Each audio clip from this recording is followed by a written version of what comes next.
家好，我係3D班嘅周子柔。大家好，我係3D班嘅葉浩峰。你知唔知道呢個耳機盒有咩特別啊？呢個圖案好熟悉啊，係草間彌生嘅作品啊。啱啊，你真係聰明。今日要介紹一位超厲害嘅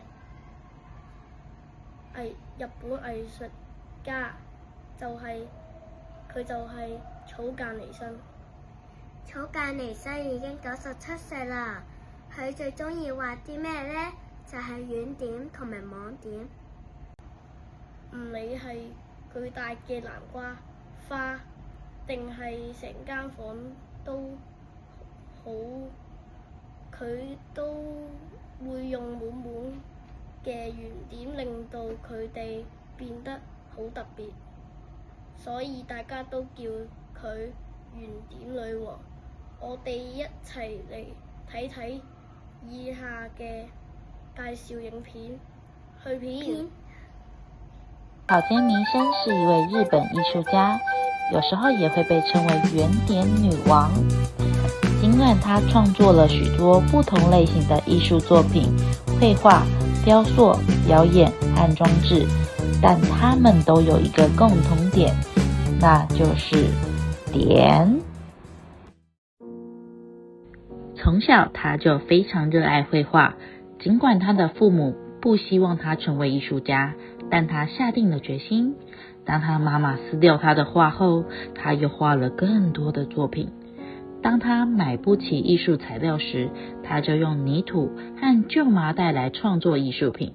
現在我們看到的就是他10歲的時候為媽媽畫的一幅畫。草間彌生和圓點之間的關聯，原因是從小他所看見的世界就和我們不一樣，他看見了圓點，所以從上張圖片就可以看見圓點的出現。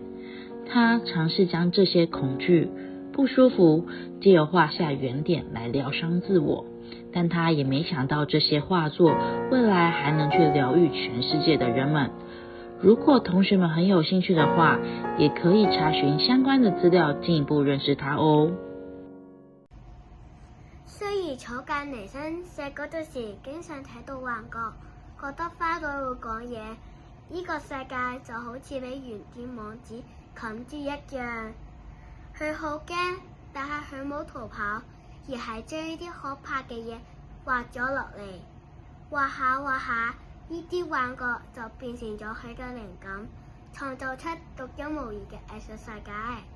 佢嘅作品顏色超級鮮豔，有亮黃色嘅黑色嘅南瓜，亦都有佈滿咗紅點嘅大房間。行人佢嘅展覽就好似入咗另一個奇妙嘅世界。草間彌生教我哋，每個人有一啲唔一樣都冇關係，只要勇敢將自己嘅想法表現出嚟，就係最叻嘅。